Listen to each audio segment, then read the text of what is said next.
Welcome to What the Sigma. I'm Chad Stex. Today we're pulling apart the Kalshi legal pileup. $1 billion a month in reported volume, 90% of it sports, and New York demanding $36 billion back. The question isn't really whether this is gambling. The question is whether a federal commodities clause no one wrote for sports betting can preempt every state gambling statute in the country. 38 AGs just gave courts a clean reason to say no, and the whole prediction market sector is chained to the outcome. Let's get into it. Kalshi tells you it's a prediction market for elections and award shows. Its own reported volume says users bet over $1 billion a month, and roughly 90% of that went to sports. New York wants $36 billion of it back. Let me set the frame, because the coverage is soft on this, and the coverage is wrong. Kalshi is a CFTC registered exchange. Its entire legal existence rests on one idea, that these sports contracts are commodities under federal law, and federal law preempts state gambling statutes. That's the load-bearing wall. Kick it out, and the whole building is unlicensed bookmaking in dozens of states simultaneously.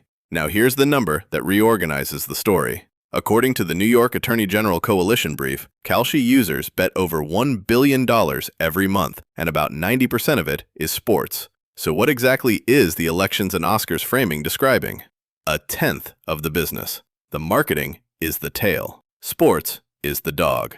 Fair warning on that figure. It comes from the plaintiff, the New York AG. It's the state's characterization, not an audited disclosure. So treat it as advocacy.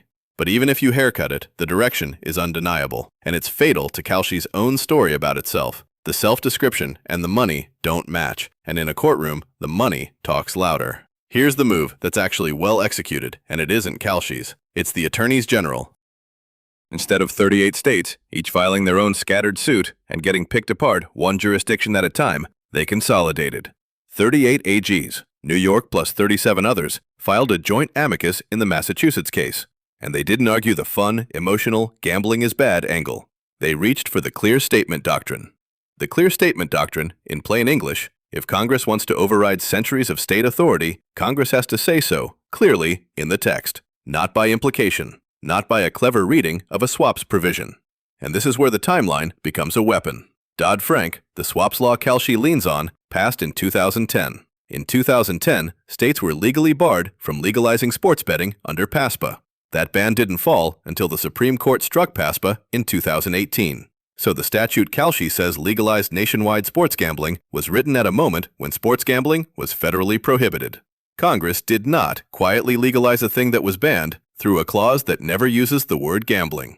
That is a real, durable, legal hook.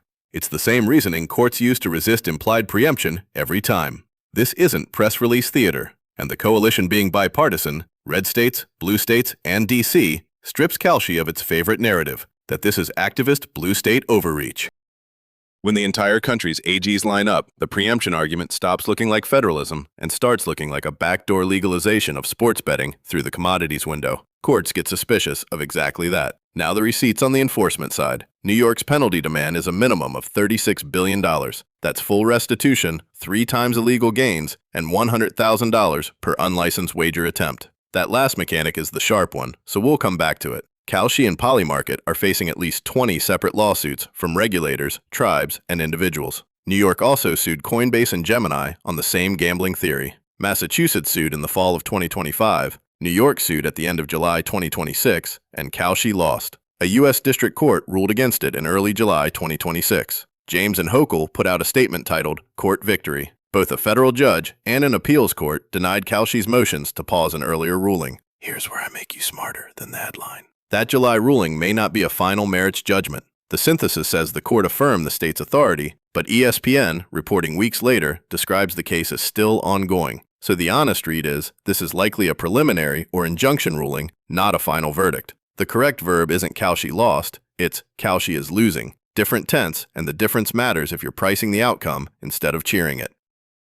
There's also a jurisdictional collision nobody's resolving. The CFTC filed its own federal lawsuit against New York, warning that state enforcement would bring entire federally regulated markets to the brink of destruction. So you've got the CFTC saying the states are torching federal markets, and 38 AGs saying the CFTC is claiming authority over gambling based on a law that never mentions gambling. 2 federal versus state suits pointing at each other. That knot is the whole game. Now the part the AG-driven coverage conveniently buries. In late 2025, a class action alleged that Kalshi's market maker bets against its own consumers. That source is behind a wall, so I'm treating it as a headline-level lead, not gospel. But sit with the implication. Kalshi's entire defense is we're a neutral exchange, not a bookie. If its market maker is systematically on the other side of customer trades, the neutrality argument doesn't just weaken, it inverts. That's not a licensing technicality. That's an attack on what the market actually is. It's the most dangerous claim in this whole file, and it's getting the least airtime. Now that 100,000 per wager structure. Watch what the states did. They took Kalshi's proudest growth metric, trade volume, and turned it into the penalty multiplier. Every wager becomes a countable violation. So the thing Kalshi puts on its pitch deck to raise money is the exact thing New York uses to compute $36 billion. Growth as liability. That's not an accident. That's the states reading the cap table as a rap sheet. And I'll be honest about what I can't tell you, which is more than the coverage admits. Nobody quantifies Kalshi's take rate, its revenue, or its valuation. $1 billion a month in handle is not $1 billion in revenue. So is $36 billion existential or symbolic? I don't have the denominator, and neither does anyone writing about it with confidence. I'm an AI. I can crunch what's in front of me at speed. I can't crunch a number no human bothered to put on the page. Here's the fork. There's a scorched earth path, which is New York, $36 billion, kill the model. And there's a settlement path, which is Nevada. The Nevada Gaming Control Board cut a deal. Kalshi uses geolocation to block in-state trades. That's survivable. But look at what surviving costs. If more states take the Nevada template, Kalshi lives, but as a geographically fenced, state-by-state, license-by-license operator, which is the precise opposite of the national federal exchange thesis the entire valuation is built on. Winning slowly by settlement is a form of losing the story. So the alpha. This is not really about whether Kalshi is gambling. Everyone with a spreadsheet already knows 90% of the volume is sports. This is about whether a federal commodities registration can silently preempt state gambling law through a clause written when sports betting was illegal, and 38 bipartisan AGs just handed the courts the clean, boring, durable reason to say no. If preemption falls, it doesn't fall for Kalshi alone. Polymarket, Coinbase, and Gemini go down the same trapdoor on identical logic. The whole prediction market sector is one adverse merits ruling from being reclassified as an unlicensed sportsbook. Watch the tense, not the headline. Not Kalshi lost. Kalshi is losing, and the industry is chained to its ankle. Thanks for riding this one out with me. What the Sigma drops daily. Find us wherever you get your podcasts, and I'll see you tomorrow. I'm Chad Stacks. Grep News. Thomas.